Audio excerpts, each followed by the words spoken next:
Speaking of getting your summer body together. You know what? Speaking about your ass, this is a good one.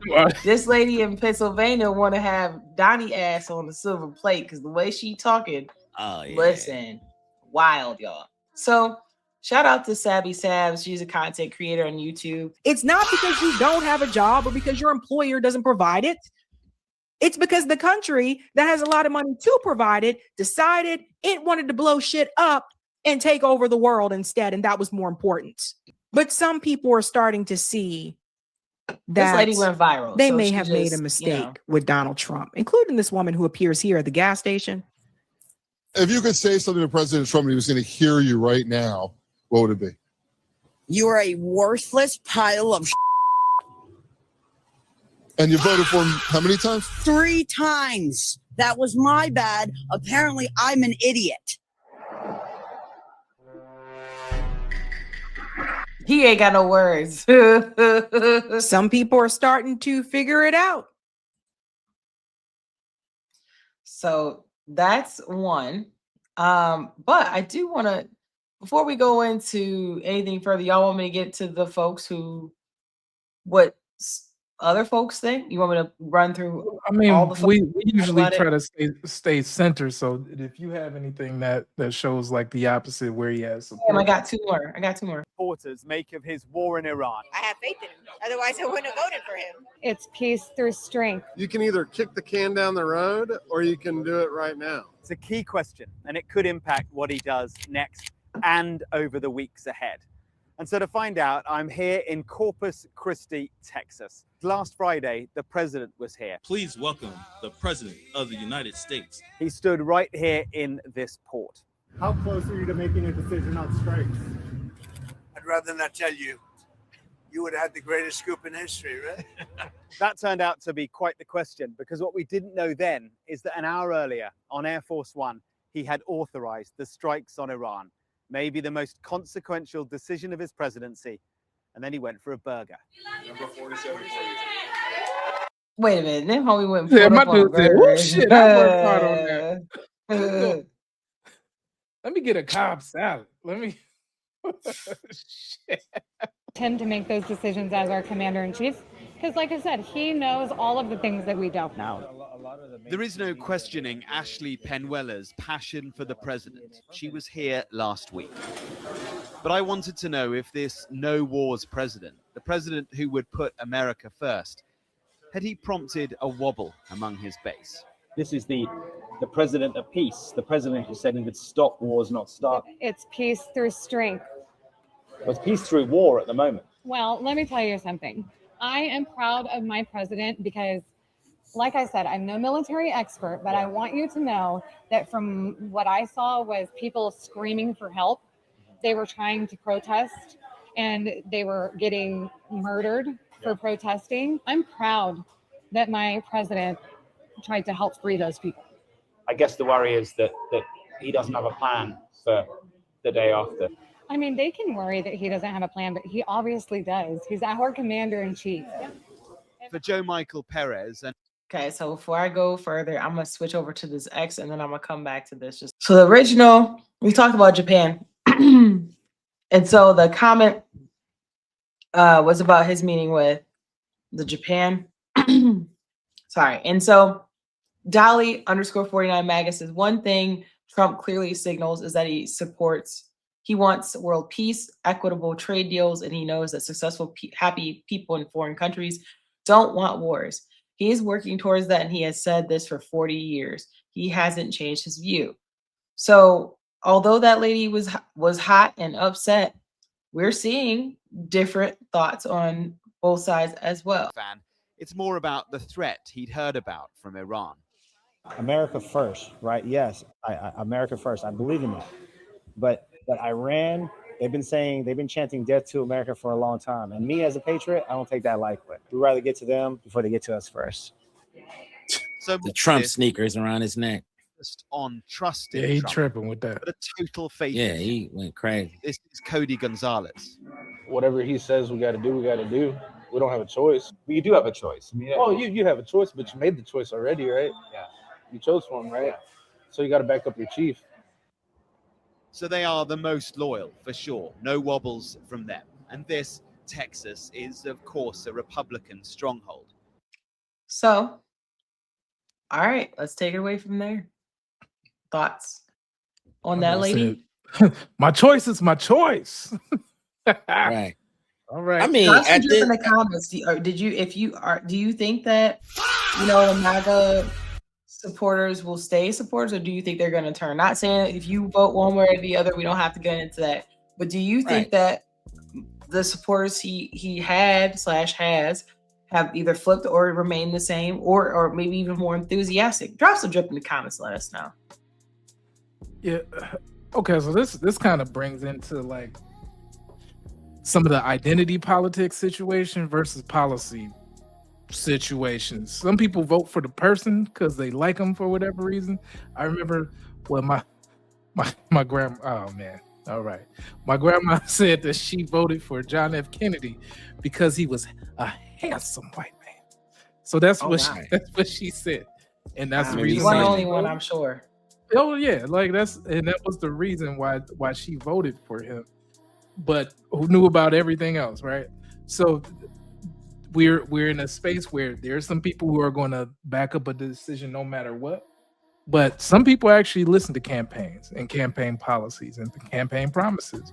And if those things don't align with what the strategy was proposed as far as what you were looking for, especially when people say, you need to be informed, you need to read, you need to see what the candidate's standing for. And then you get there, you vote for those things, and then they change. Do you have a right to say, I'm not rocking with that? That's not what was discussed. Right? Maybe I would have chose differently, or maybe I would not have been invigorated to choose at all, because maybe I didn't like either candidate. Right? Those all great points. All great points, and that's kind of my thought process. I mean, it's okay to disagree with what you're seeing and what's going on.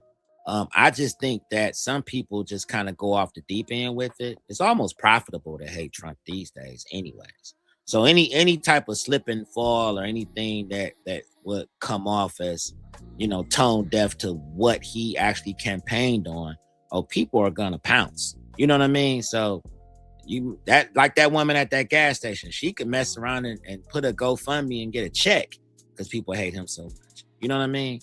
So, but she has every right to feel how she feels, and I'm not disagreeing with that either, because nobody wanted this stuff to happen. No one. Well, she was also at the pump, and I don't care where you right. You was fit to be mad. Last time that she filled up, it was $20, right? She went up there today. I bet it was $75. I bet it was $75. So to be fair, he caught her at. It reminded me of back when people had Hummers. He caught her at a good time. Yeah, he caught her at a time where she was gonna be pissed anyways. But you gotta understand this too. In today's world of optics, that was a perfect timing for a meeting, right? You know what I mean? Like, I'm gonna interview you at the gas pump. A lot of this. I can't. Let me wait until you get done pumping. Let me see how much you pump. Yeah. You feel 130. Now look, that's me. That's damn. me. Bet you wish you didn't get that Wagoneer now. Right, ma'am. How much did it cost you? That would have been the story right there. How much did it cost you to pump? Okay, how much did it cost you 3 weeks ago to pump? All right, now let me get your take on what's going on with you know what I mean? Like, that would have been a perfect segue, right?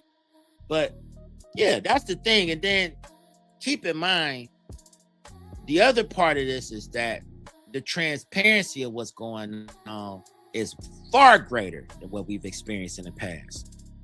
Far greater. I mean, you have to understand, this skirmish, it's a very matter of fact, very polarizing skirmish because of who he's having this back and forth with at this point, who's all involved, who are all the players. But we would have never gotten this level of transparency a few presidents ago. So that's one thing, right?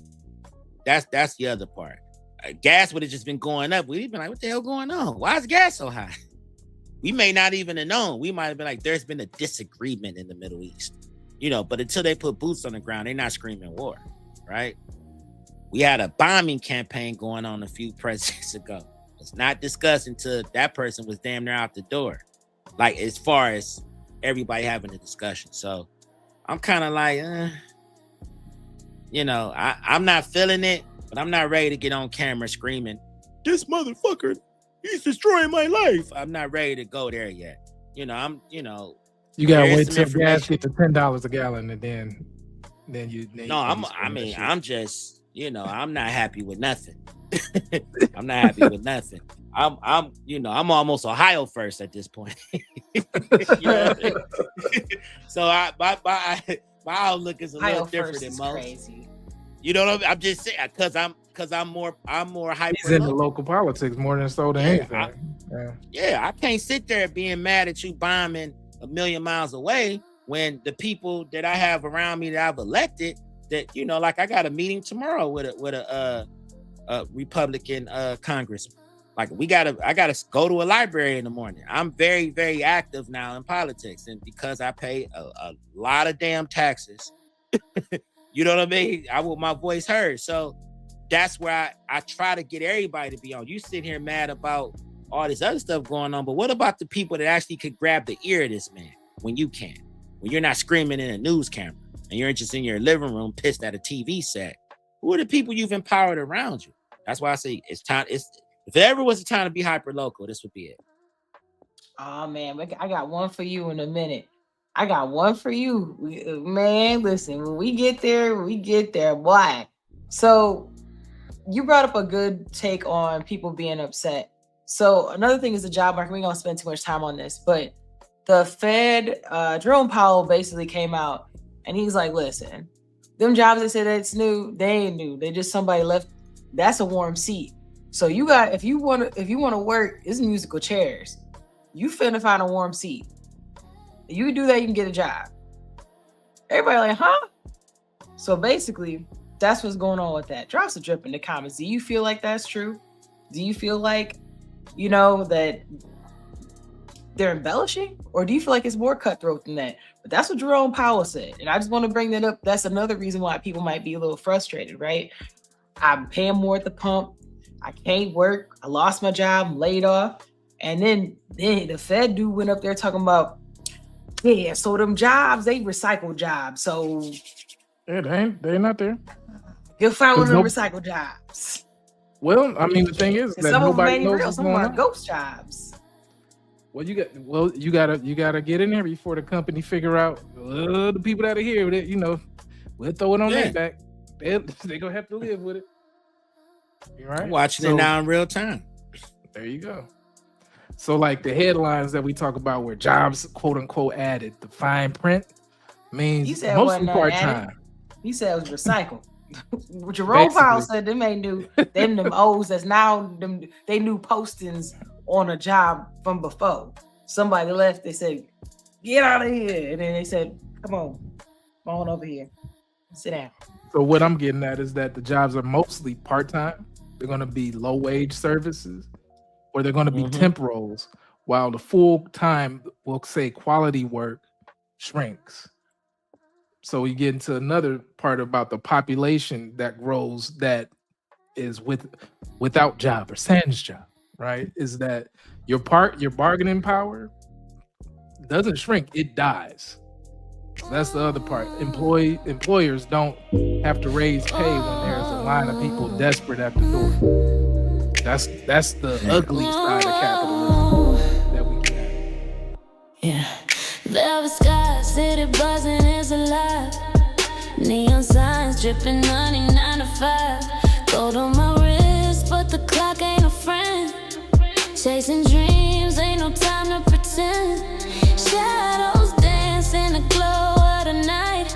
High heels click, hearts race, take flight. Our daily